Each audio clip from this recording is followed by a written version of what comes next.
let's go ahead and get started.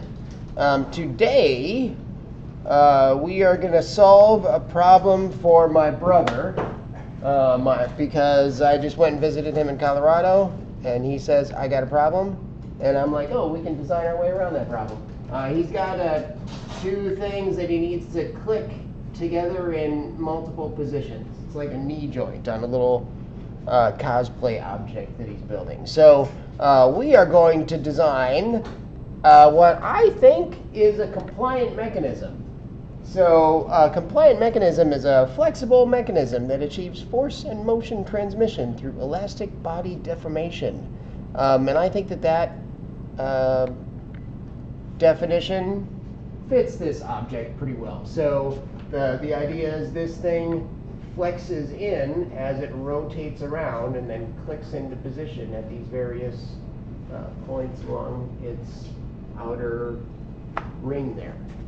And as a fun extra in this, we get to use the offset tool in the sketching area, which was updated in the September update of Fusion. So hopefully you all have the latest update Fusion. Let's figure out how to get my computer at home to update because it won't let me edit my stuff that I've been if you click on the notification center, there's probably like a little button up here where you can say, all right, update. That's how you do the update. All right, so I am going to start a new document here. Are you up and running? Are you good? I'm good. Okay, cool. And we are going to start by creating a sketch. So I'm going to click Create. Oh, we don't have nobody's brand new here, so we don't have to do like an overview of the drawing environment. Everybody feels kind of comfortable finding that there are things in the menu here and navigating the navigation cube. Yeah. Because technically this is a beginner class and I don't want to go over anybody's head. All right, so we're going to choose to create a sketch. I am going to create my sketch on the top surface. So that's the surface between my green and my red axis. If I want to make sure I click on that surface and I don't accidentally click on another surface, I can come over to my navigation cube in that top right-hand corner. And if I click on the word top, then I'm already spinning, so I'm looking down at that surface. And now I won't accidentally click on another one of those planes. Another thing, I don't mention this very often, but in the origin here, the planes are named over here in the origin. So the XY axis, the XY plane is listed over here, and you can also click on it in your origin over in your browser there. All right, so now we are editing a sketch, and the sketch we are going to create here is that of a circle. I'm going to choose to make a center diameter circle. And as you know, I like to have that general rule of keeping something connected to our origin as we create a sketch. That way we have our object will be constrained in position as well as in dimension, and that just saves us some headaches later on. So if we make sure we have some part of our sketch connected to that origin, and I'm going to make this 2 inches. Or you can make it 4.5 centimeters-ish. That's about 2 inches. Yeah. And if you're drawing in metric, you can just type in inches. You can just type in IN, regardless of what your units are, what your document units are. You can type in any units you want to here. So I could type in like 50 millimeters is about 2 inches, and it would just it would do that conversion for me. Yeah, but 2 inches, because this is America, Jack. Or Myanmar or Liberia. I get confused about where we are, but I know we're using the We're using the imperial measurement system. Freedom units. Is there anything outside of millimeters in the standard system? Is there a weird one that nobody uses? That's a fine question. Is there a third measurement system? You don't have to. I'm gonna Google that after class though, because I'm gonna start using it. And you're all gonna learn it with me. All right. So now, from our modify menu, we're gonna find that new offset tool here. The offset tool itself is not new, but there are some new options in it that we are going to make use of here. So you'll notice some new checkboxes. Let me just kind of take a minute to go through them. So if I choose this object here, and I just kind of drag my arrow out, choose my curve, we've got a new thing that is my favorite thing ever. You remember before, we used to have to mess around and figure out if we needed to have a negative offset or a positive offset. Now we don't have to do that. We can just hit the flip button if it's on the wrong side. And it'll flip it, does the flip for us from negative to positive. Which is kind of a great little extra feature that I'm a fan of. I'm going to leave it positive. We also have this option for two sides, which is pretty cool. And we're actually going to make use of that here. I'm going to turn on the two sides, and what that does is offset it both directions at the same time. But it offsets it to the same amount. So in my mind, instead of two sides, that should say symmetric. But it's all a work in progress. Should give you a second distance. Right. If it says two sides, you should be able to do two different distances, versus if it says symmetric, you should just have one distance. That's how the rest of the naming convention works in Fusion. I don't know why they did this differently, but I want to offset this 1/8 of an inch in both directions. And then, there's this other option here. I'm going to click OK. And you don't need to do this, but I just want to illustrate what that last option is. If I choose to make an offset of an object like this that has a radius on it, you can see that if I move my curve in, the radius of this inner curve stays concentric with the original radius, which makes sense a lot of times, until you go past that center point. If you go past that center point, it just squares off that edge. If you choose this option that says match topology here, again, not really a thing with what we're working on, but in the interest of showing off the new features here in this offset dialog box, if you choose this match topology option, it won't let you offset it beyond that center point. Because the topology the edge topology no longer matches the topology that you're offsetting it from. So it's kind of giving you that built-in warning, like, hey, the thing that you want isn't really happening. Did you hit record? I did. I did hit record, yes. All right, cool. Questions so far? And if you don't have the upgraded Fusion, you just do offset twice. You just offset it twice, yes. And what did you do for the offset? I did 1/8 of an inch, which in freedom units is a round number somehow, 0.125. You can also type in 1/8, which also works. All right, so now let's draw ourselves a line. So from our create menu, I'm going to come up and grab my line tool.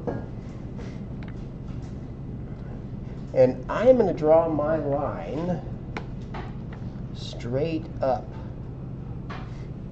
And then it's going to come to our middle circle.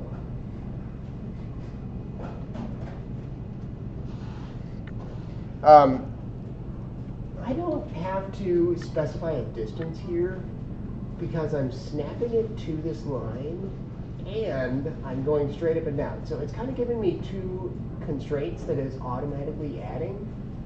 This is the horizontal vertical constraint that is adding, and then this is like a coincident constraint basically. So I don't really have to specify this distance if I've got these two constraints that it's adding on here. You'll see when I place this, it's a black line right off the bat because it's straight horizontal vertical and it's coincident to that circle, so it can't really move in dimension. That would not be the case if I were to draw my line off at an angle here.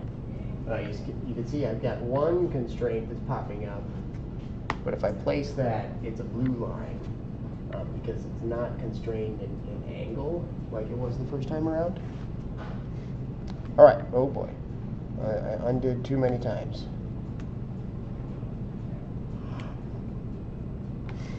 All right, so get a nice fully constrained document. I'm going to draw another line down at an angle here.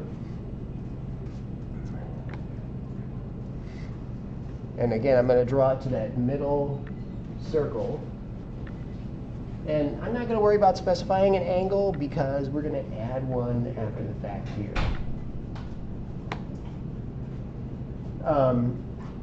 So when we eventually go to extrude this,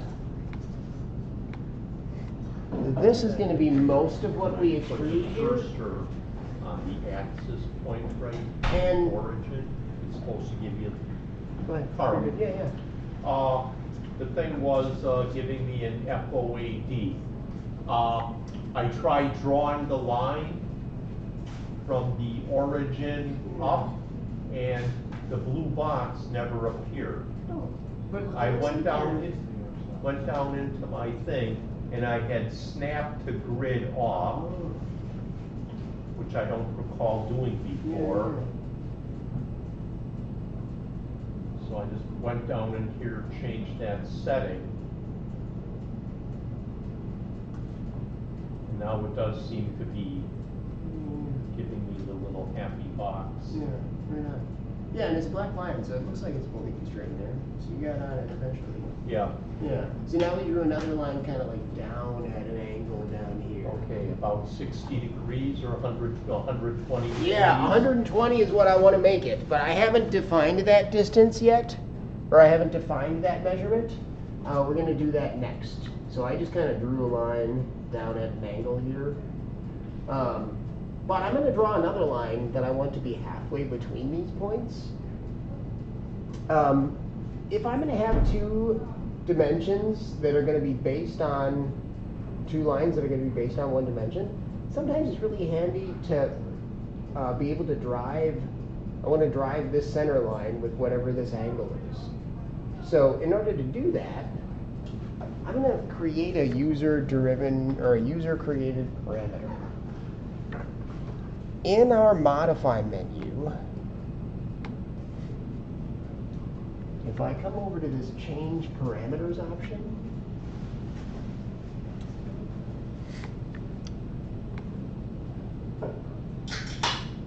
if I click on the little plus button over here next to my parameter filters text box there,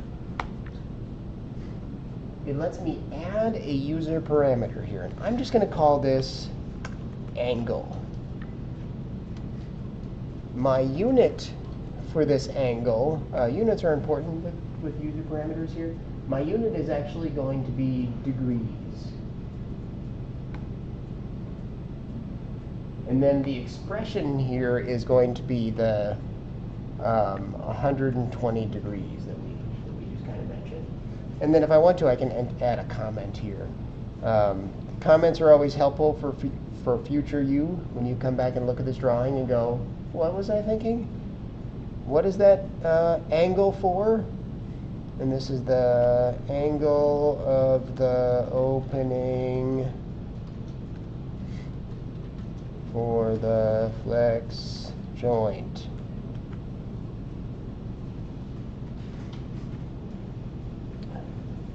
You know, I like to like name my bodies and name my sketches, and like I like to leave myself comments.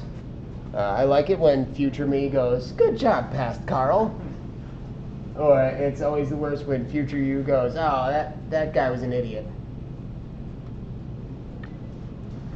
How long did you professionally do this before you really trained yourself into doing that? Not long. Before I started professionally doing this, not long at all.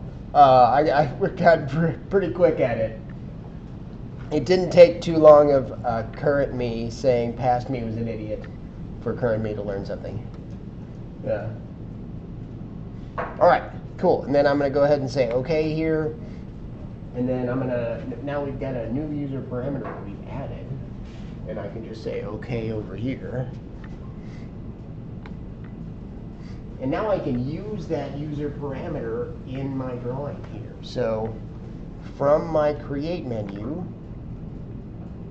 if I come over to the sketch dimension tool, it's also the D key on your keyboard.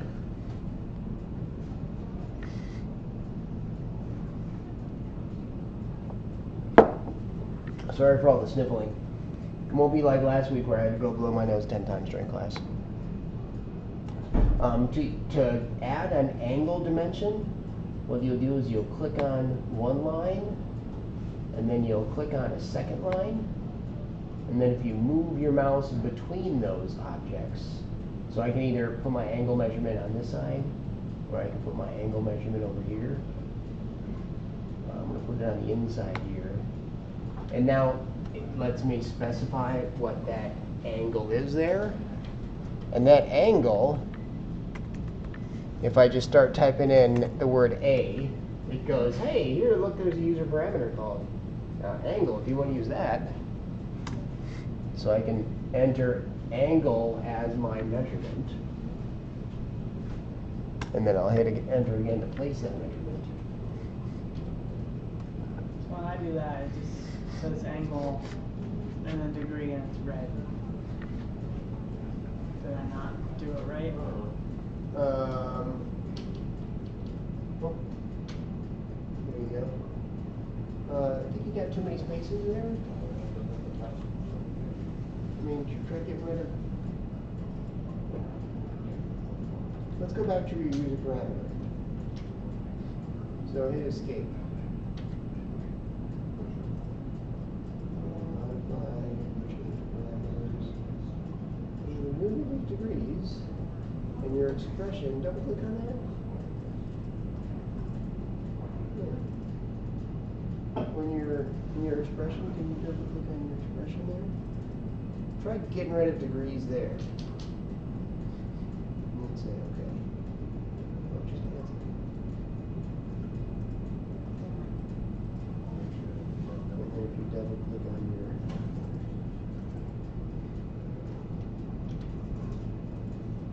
there you go, and then hit enter. There we go. Right. All right, cool. All right, so now we can draw another line. I want this line to be halfway between these two lines in degrees here, so 60 degrees. But I want to drive it with our angle measurement here. So I'm just going to go ahead and draw this line all the way out to the very edge, to our very outside circle. And I'm not going to specify the angle that it's at. In fact, I'm going to purposefully do a bad job of dividing those things in half. And I'm just going to place that line there. So now this line is blue, so you can see I can just click and drag and move it around because it's not fully constrained. It's only constrained with this coincident constraint. If I click on that point, you can see the coincident constraint pop up there. So we can come into our create menu and choose the sketch dimension tool again.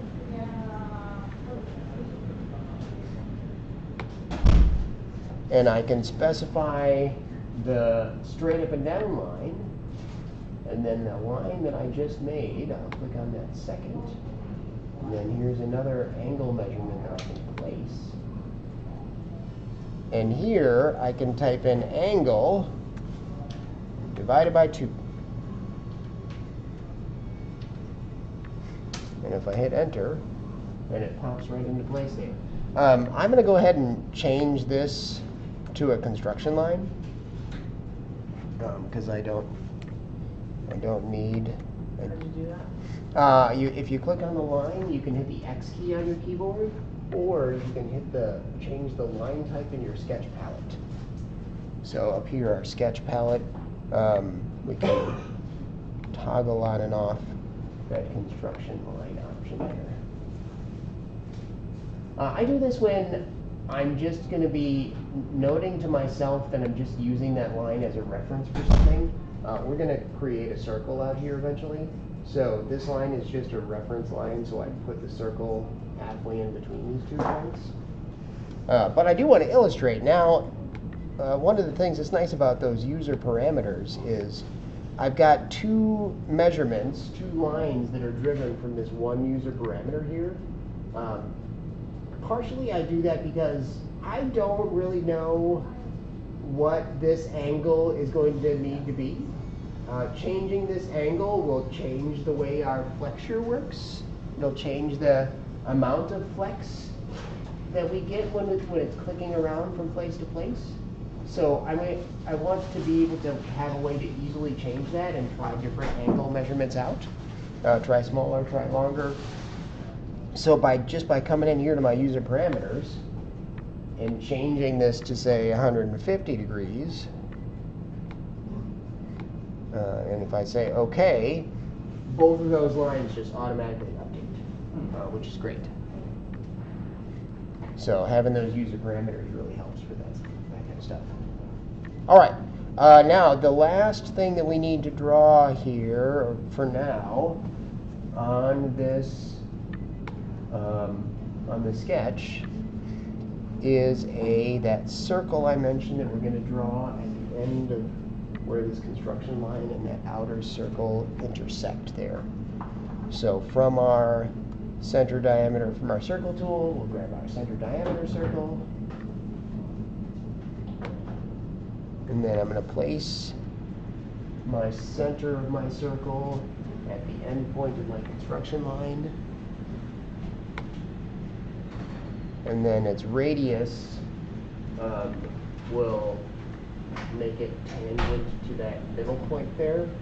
So you can see I've got that tangent constraint popping up there. But you could also specify a distance of 0.25. You know, if you don't specify a distance here, if you just make it have that tangent constraint pop up, so I'm not going to type anything in. So the distance is really only driven by this tangency constraint here. And you can see there's not a distance that's given to the circle, but it is called a constraint. And the reason that can become interesting now is I can change this radius or this offset amount to like 0.2, and that circle automatically gets bigger. So something to consider when you're making your drawings is figuring out what you really want to be driven here. If the size is really important or that tangency is the thing you want to be important there. All right, so now I can go ahead and say finish sketch.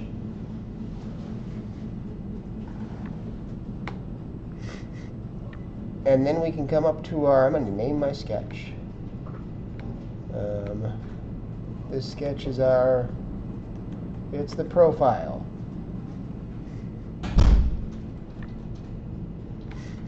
Literally anything is better than sketch 1.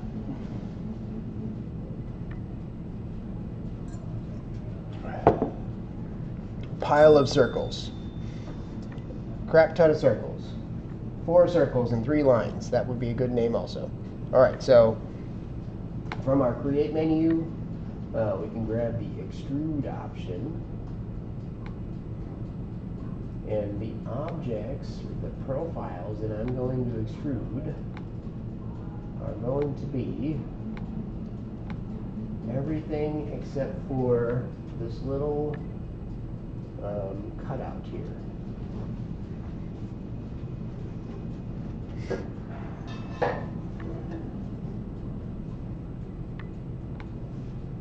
I'm going to extrude at a distance of 1/4 of an inch, because that seems like a good amount. On one side. Yeah, just on one side. Yeah, so I'm just extruding it straight up, 1/4 of an inch there.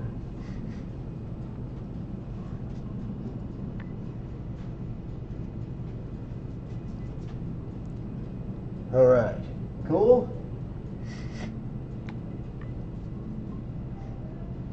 Cool. So now I got a body I can name.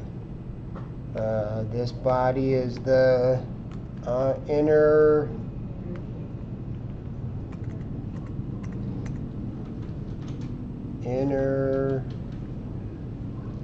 rotation. Sure. Or just the inner circle, or the. I suppose technically this is the flexure. This is the part that does the flexing, because this can press in and out depending on the material that you make this out of. You know, if it's like a little printed PLA thing, that'll flex pretty easily, depending on how thick this is, and how much of a gap we have there. All right, so now we want to make our outer bit. And I'm going to make this outer bit on the original sketch that we were making. I guess I could make this a separate sketch, but I kind of want to use a lot of the existing lines and offset them again. So I'm just going to make it using that original sketch. So if I come back to that profile sketch and I right click on it, either in my browser or in my feature timeline down at the bottom. So the feature timeline down here, I can right click on that and say edit sketch, or I can click on the sketch in my browser and say edit sketch. And now we go back in time to before we made that extrusion. I thought when I was watching the What's New in Fusion 360, I thought one of the updates to this offset tool was you would be able to offset something that you've already offset, which would be wonderful, but it appears that that is not the case. It still gives you that error. So if we come to our offset tool again, it will remember the last setting from the last time you used it, so we've got that 2 sides checked. And I don't want to offset it 2 sides this time. I just want to offset 1 side. It's kind of dumb. You can't offset something you've already offset. Yeah, it's a bummer. It gives you an error. And it says, cannot select the offset constrained curves that don't match the topology of the parent curves. That doesn't make sense to me. Oh wait, maybe I can do it. I just have to, no, it just doesn't. Select the original curve instead of the offset. Yeah, I thought it was supposed to let you do this in the new one, but what we're going to do is we can have it do math here, because what I'm really doing is I'm adding a little tolerance. I want to have a circle around the outside, but I don't want that circle to be exactly the same size as this inner circle, because there'll be a lot of friction there. So our original offset was 0.125. So I'm going to enter that 0.125 in, and then I'm going to say plus 0.02. And I'm actually not sure, again, tolerances are a funny thing, so, this might be a number that needs to change. And that's partially the reason why I'm choosing to do it as an addition here. Because if I do it as an addition there, and I say OK, it puts the circle in, it adds them up together. And if I come back and I go, all right, well, I want to change that. That was too loose. I can double click on this and I can say, oh look, here I added a tolerance of 0.05. You know, that's pretty clear that that's what I was doing here. I was taking this number and adding 0.05 to it. So if that was too loose, you know, maybe I'd come back and go, all right, let's change that to 0.03. See if that works better. So how do you get back to that dialog box? Just by double clicking on the measurement. So if I just highlight that measurement, double click on it, Yep. and then it takes me back to that dialog box. Here might also be a good place for a user parameter. So if you had a tolerance user parameter, you could just say, hey, 0.125 plus my tolerance. And then if you want to change that tolerance, you just have one place to change it for your whole model, which would be convenient. Yeah, we could do that. You want to do that? Yeah. Let's do that. Command Z. So from my modify menu, we come to our change parameters option. Modify parameters, plus sign. Yeah, and then we hit the plus sign, exactly. And this is going to be our, is that how you spell tolerance? Tolerance is something you're supposed to have? Expression. It's supposed to be innate to us all? Sometimes your fellow makers encourage you to have tolerance. You know, when they do something that makes you want to strangle them. All right, so the expression is going to be 0.05, sure. Let me go blow my nose while you type in that tolerance. Right, maybe sample in here.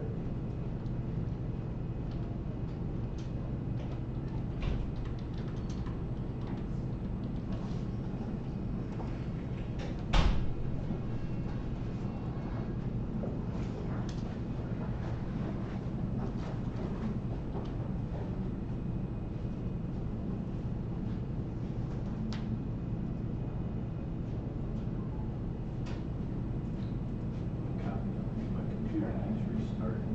Oh. I played catch up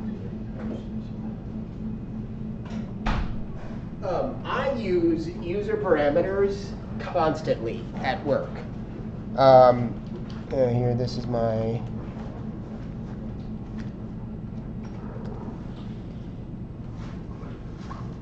tolerance for rotation. That sounds good. A lot of times I will make an entire drawing just all based on user parameters. We have some things that we make in multiple different sizes. So, you know, if I lay out all my user parameters, we've got these like green wall hedges that come in like 15 different sizes. So I've made like a height, a length, and a width. And I can just I can make all 15 of our green walls just by changing some user parameters around. And that reminded me that there's actually a new feature. It's one of these things. Yeah. So there's a new feature here that they also just had in September. You can now export these user parameters and then import them into another design. So if you've got tolerances that you have set up and you know, you're doing the same kind of drawing that you've done before and you've got a whole bunch of user parameters, you can export those user parameters and it just makes a CSV file, it just makes a like spreadsheet file, and then you can import them into another file so you can use the same user parameters over and over again. So if you're doing production and your tolerances are Yeah. rated the same. Yeah, or you're making the same kind of press fit kind of things. You can use the same user parameters over and over again now, which is pretty cool. All right, so I'm gonna click cancel because I don't need to export these. And I'm gonna say, oakley dokley. All right, so now we can put that user parameter to work in my create menu. In my modify menu. I can grab that offset tool and we'll offset it from our original sketch curve, which is this middle circle here. And it's going to be 0.125, which is the same distance we used before. And now I can just put the plus button. And if I start typing in tolerance, it'll give me that as my option. So we can do our distance as a combination of that user parameter plus an amount.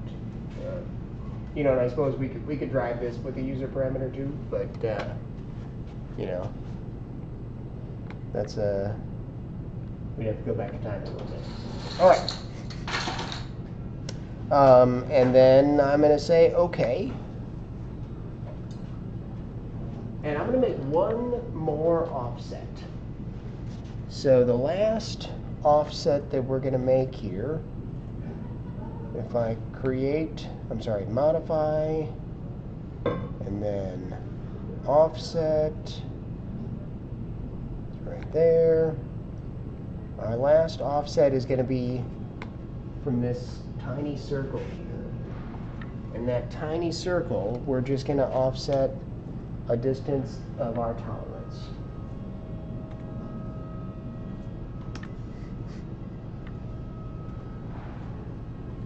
Increasing or decreasing? Increasing. Good question. Yeah, increasing. So it's getting bigger. I don't know why it doesn't like the tolerance. It doesn't like it? It won't.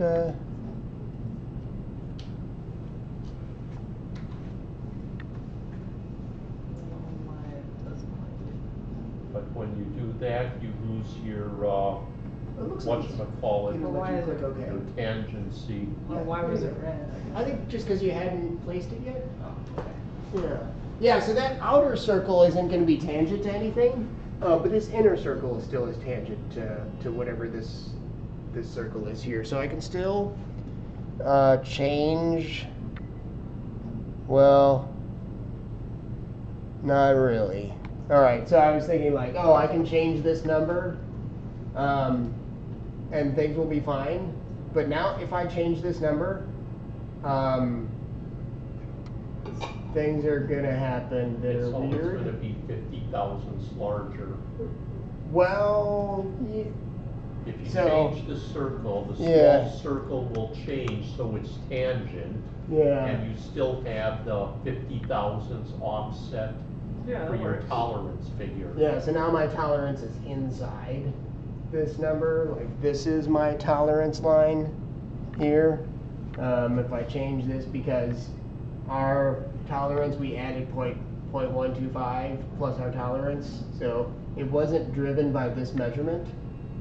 So if I change this measurement, that measurement didn't change. All right, so can we make it like that? This measurement, so even though this is not a user parameter, it has a name. So this is getting a little in the weeds here, so let me know if I'm driving anybody crazy here. If you hover over a measurement, it has this D whatever before it. So that's D1 or that's D2. This is D3, that's the name of that measurement. This over here, that's D1, that's the dimension 1. And you can call the names of these measurements into effect. So this offset that we made, where we offset and made that large line there, if I double click on that, right now it's 0.125 inches plus our tolerance. I think we can change that 0.125 to D2 is what I said? Yeah. So if I change this to D2, whatever that number is what's going right there. Did that make sense? Did I? I feel like mine doesn't really do anything funky when I don't have that. Well, so it looks the same now, right? But now if we change D2 by double clicking it and going to 0.2, now this outer line is driven by this dimension. Does that make sense? Did I go? Did I go too quick? Follow, but I understand the reason Raymond, are you with me? behind. Okay, So what did you, like, just hovering over this measurement, I can go, oh, that's called, the name of that measurement is called D2. so which one did you change to be So I bound changed to that? this measurement here. So the measurement that makes this outermost line, that was our point, it used to be a 0.125 plus our tolerance. I changed that now to be D2 plus our tolerance. To me, it looks like it just does the same thing. Well, so here, I'll go backwards. 0.125 But maybe I'm. plus our tolerance. So now you can see that that line that this measurement is pointing to is actually inside of this 0.2 measurement. So it's not actually, our tolerance isn't going outside the line, because our tolerance is just 0.125 plus 0.05, which is not greater than 0.2 inches. Okay. That's something I didn't realize. So yeah, so our just the measurements that we have out here that we didn't name in our user parameters, they're also listed here in the change parameters window here. In the model parameters, if I spin down where it says unsaved because I haven't saved my document yet, and the name of the sketch that it's in here, these are all the measurements or all the dimensions that I've typed in so far. And here's the name of each one of those dimensions. I think I can even change these here. I don't want to change that one though. There's not a D7. Why do Yeah. you go from 6 to 10? I can even change the names of these things if I want to, and then I'm sure I can call those names out when I draw. I hesitate to change the name of the one that I am using because I'm not sure what it will do actually in my drawing. But yeah, any questions about this? What I'm going here? Are you guys shaking your heads at me, going, "This is the beginner class, you jerk"? I'm a little curious on why it goes from D6 to D10. I probably did some drawings when I made that other little thing over here that had some offsets and it had some dimensions on it, and then I deleted those things. So the 4 and then 7, 8, 9, maybe it was associated with those things over there. But yeah, I'm not sure. All right, so I'm going to click OK. And now I'm going to go ahead and say, oh, I got to draw one more circle. So we've got kind of the inside of the clicky part of our wheel here. I'm going to grab my circle tool one more time, make one more circle that is concentric with all these other ones. It is going to be 3 inches. Nope. It is going to be 3.5 inches.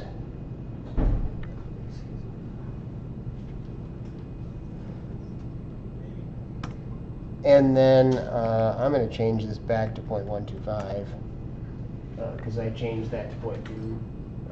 It doesn't really matter a whole lot. Again, I'm not sure exactly what these measurements need to be. This is like going to be a print and a trial and error kind of thing. Because I am not an engineer, I am a pretengineer. I can only pretend I know how to do things. All right. So now for our penultimate trick here. Believe it or not, we're getting real close to being done here. From the Create menu, I'm going to come up to my Extrude option, and I just need to pick that outer circle there. And I'm going to give it the same distance of 0.25 inches. Since we've been talking about user parameters here, I showed you how to enter a user parameter by clicking on Modify and then say, hey, change parameters. You can also, in a lot of cases, make a user parameter right here in this window. Actually, I don't know if it makes a user parameter, but it's certainly a named parameter. So if before that 0.25,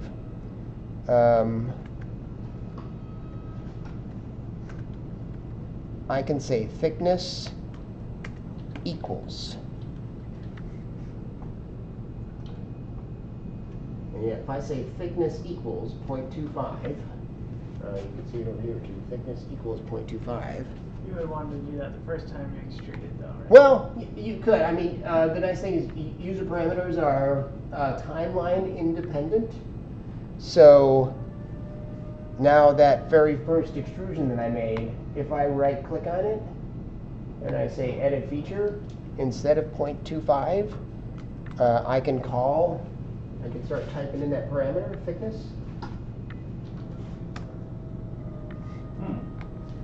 And so now both of those are driven by that thickness user parameter. And I believe that doesn't really make it doesn't make a user parameter.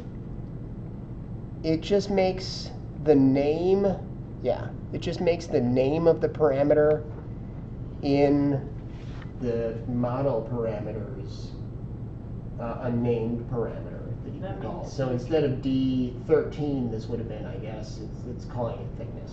That means you could type in D13. You could, yeah, you could use. And D14 would be equal to D13. Sure, yeah. Mm-hmm. Yeah. That's pretty neat. All right, and then the last couple of things we need to do here is we just need to make a pattern to this. First, I want to add a couple of fillets here. So eventually, I'm going to make a pattern to this face here, but I want to add a couple of fillets that kind of smooth out this transition, because I don't think that this will actually bend in unless it's kind of more gradual. So I'm going to turn off my inner rotation body here. Could you modify the sketch and then that affects the extrusion? You could. You could modify that sketch and add a fillet here. If I don't like adding my fillets in sketches, and here I'll illustrate why. So if I do it in the sketch, if I say modify and then fillet, it really even doesn't want to let me choose the two circles. It'll only let me choose straight lines as objects to fillet. But if these were two straight lines that I was filleting, it would get rid of the line over here. And then sometimes that breaks the center point that it's got, or it breaks the position. So things are more likely to like shift in weird positions. You might be getting rid of a constraint unknowingly, and then your circle is kind of flying all over the place. So I prefer to add my fillets in the 3D space. And here in this occasion, it won't even let me add a fillet unless it's a right angle fillet. So I'm going to choose both of those lines there. And then I know from before that I was going to make it 0.25. But in the interest of keeping these things driven by something, what I'm really doing is doubling this distance here. So I want this curve to be the same as this radius. So what I can do is we use that D2 option before. If I do D2 times 2, which is the asterisk, it's the asterisk, which is the same as the 8 key. So now this is also a driven dimension. So if I change the distance over here, it'll change my radius here.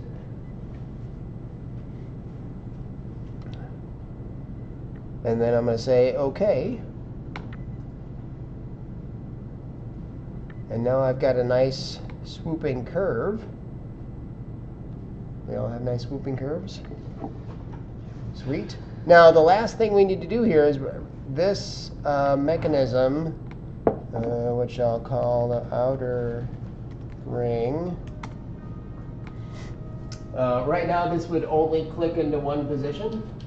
So if you only wanted it to be able to rotate until it clicked into one position, then this would be good.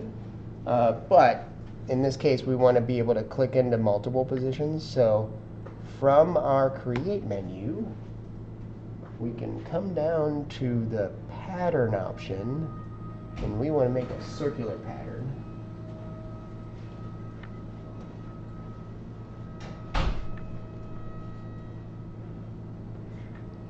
And the pattern type that we're going to make is a pattern of faces.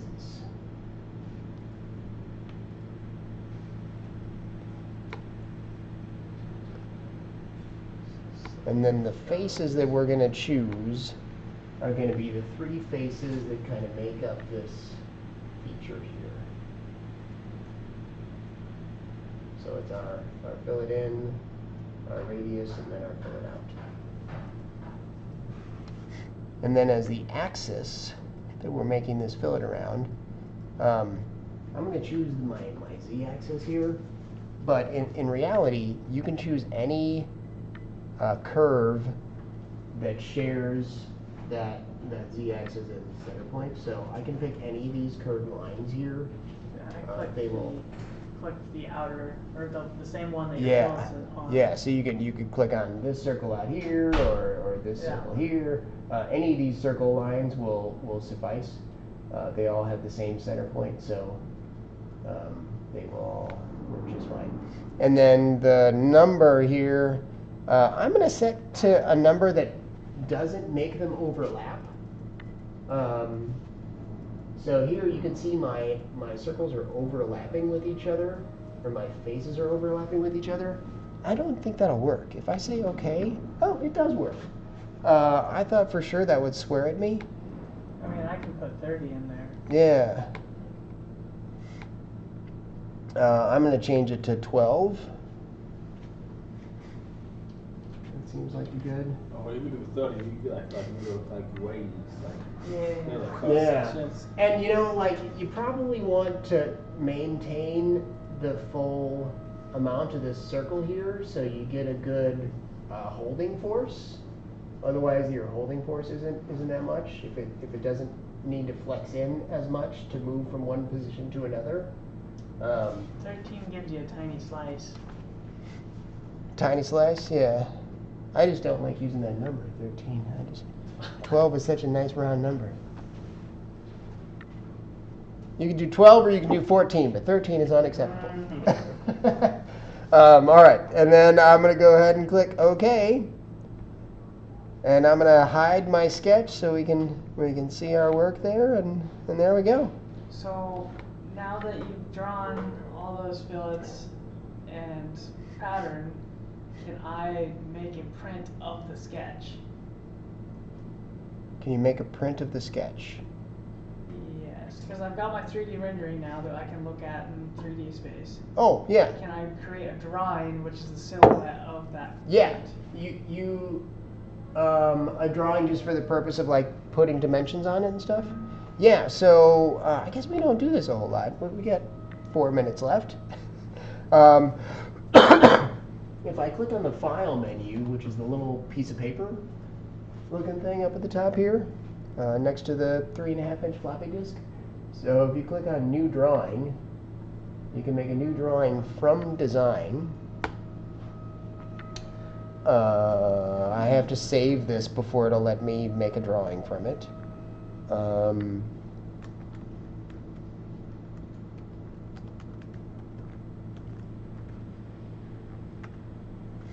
Compliant mechanism, or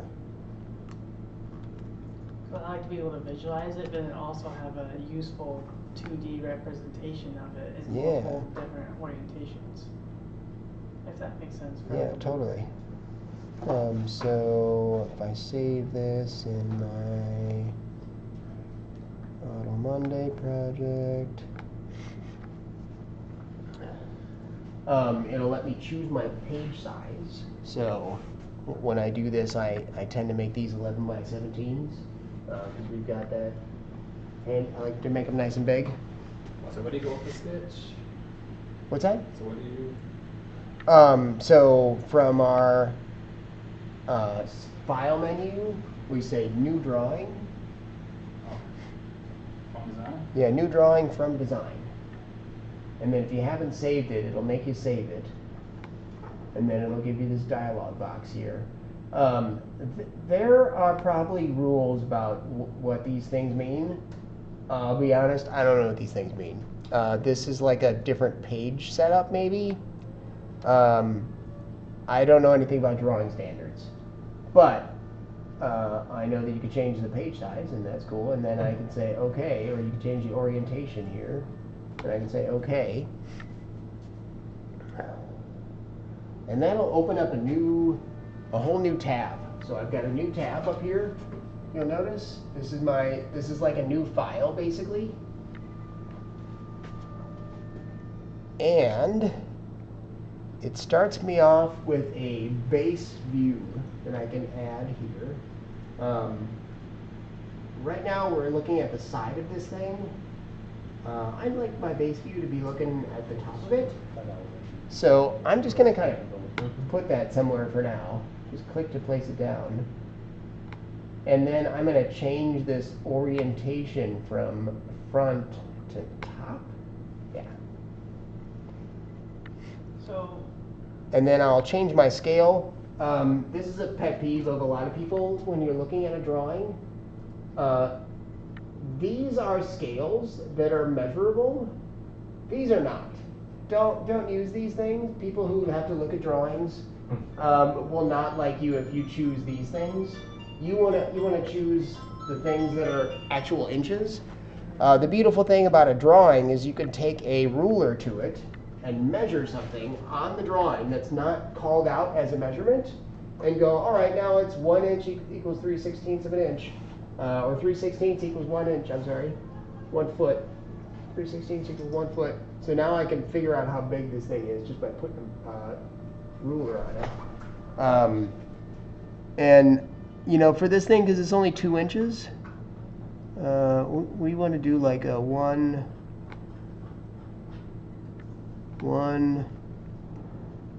inch equals 1 inch. a ½ inch equals 1 inch?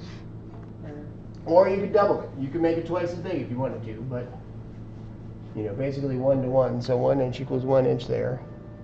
Ooh, that's shrunk on me when I did that. And then I can say OK. Oh, why is it shrunk now to? Nothing. No, I mean, it was a 3D rendering when you. Well, okay. that's just a style. So you can have any kind of style that you want to apply to it. So if you have things that are hidden in between it, you can add Yeah. different orientations. Yeah, if you've got materials that you've applied to it, or you want to see your hidden lines, we don't have any hidden lines in this case. That's useful. You can have those things shown. And now, if I want to, I can come up to my dimensions tool here, and I can add my dimensions menu, and I can add dimensions to this thing. So I can add a dimension for that circle, or for this radius here. I can dimension those things out. In the document settings, in the dimensions, if you hover over dimensions and units, there's this little icon that pops up here that brings up a whole bunch of document settings here. A lot of people don't want to see decimals when they have to measure something. They want to see fractions because America. Also, I don't know why the default doesn't add a units here. Like, you should really see units when you're looking at a dimension. So you can No, I thought I knew what you were going to when you said when you were were changing. Yeah, units. so in document settings here, I spun down that little triangle, and then down to dimensions and units, if you hover over it, and then you hover over the icon next to it, Okay. and click on it. Fractional. What the hell's engineering and architectural? What's that? Where do you see that? Underneath the format, there's decimal, fractional, engineering, and architectural. Oh, that'd be feet and inches. So in architectural, it'll be like, 10 feet, 4.5 inches, versus in fractional, it'll just tell you like, instead of 12 feet or 1 foot, 2 inches, it'll say 14 inches. So yeah. And then I don't know what engineering, what that does, but definitely architectural is like feet and inches, as opposed to just inches only. The 3.2 power. Right, exactly, yeah. So, if you add your inches and put your units in there, you can also change the precision here. Like, a 1/4 inch is not very precise in your dimensions, because this is not a 1 inch circle. So we can, change that. And, 7/8 is a closer dimension there. Actually, that's an example. So, and then we're kind of over here, but this projected view option here, or this projected view tool, is probably your most utilized tool. So I can click on my base view, and then I can place other dimensions. And if I move that around, you can add dimensions to any of these flat views too. So I could add my thickness, but you can't add dimensions to this isometric view here. This is just like a. Except, Yeah. it'd be nice if you could click and drag that and then have it choose a different drawing style. You can. You could double click on it, and you can choose a different drawing style. So you can say, hey, again, this is the thing that I do at work all the time. I print out drawings for people to take on location, so they know how to build the thing that I just drew for them, and then they can look at a piece of paper and swear at me while they're building a thing instead of calling me on the phone and swearing at me. Can they do both? Often they do both. Yeah. All right. Cool. Obviously, you're going to name this thing. It did a decent job of naming it. It used our units or our scale down here. Yeah. And then you can save this drawing, and it'll save it along with your. It'll make a new file over in the cloud. Does it save it as? If you just click save, it by default it calls it whatever the name of your part was plus the word drawing.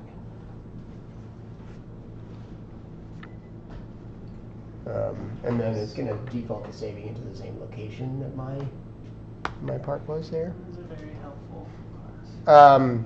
The worst thing about the free version of Fusion 360 is the export PDF is a paid version only. But on a PC, you can push print. And if you're on a PC, you can print to a Microsoft PDF. So they took away that. They thought they were being sneaky and charging us, going to get us to pay money just to make a PDF. But nope. Mine doesn't really let me do that. I just go file, print, and oh wait, no, there it does. I must Cool. have put something else. There you go. The first time you ever use Infusion, I was trying to print something to scale for neon tracing. I got incredibly frustrated and just hand drew it. Yep. This is the class I would have Yeah. All right, cool. So that's it. We got our compliant mechanism. I'll send this to my brother, and he'll tell me what to change. And then project done. Cool. So what's keeping it from just popping out? Well, it would have to be mounted. So, you know, we'd have to have a mounting solution to mount this to like one side of the, so it's like a knee joint. So this would, one of these parts would get mounted to like the thigh, and the other one of these parts would get mounted to the lower leg, and then, you know, they'd have a shaft that they share, so that, you know, when it rotates, it stays concentric with itself. You could bisect the thickness and put a little nub. Right. Yeah. Or just glue, or a couple of screw holes to screw it down. Yeah. I mean, in reality, the best way to do it would be to have this part printed onto have it printed onto the geometry, so it's all one piece as opposed to having it a second piece. But it is what it is. All right, cool. We will see you next week.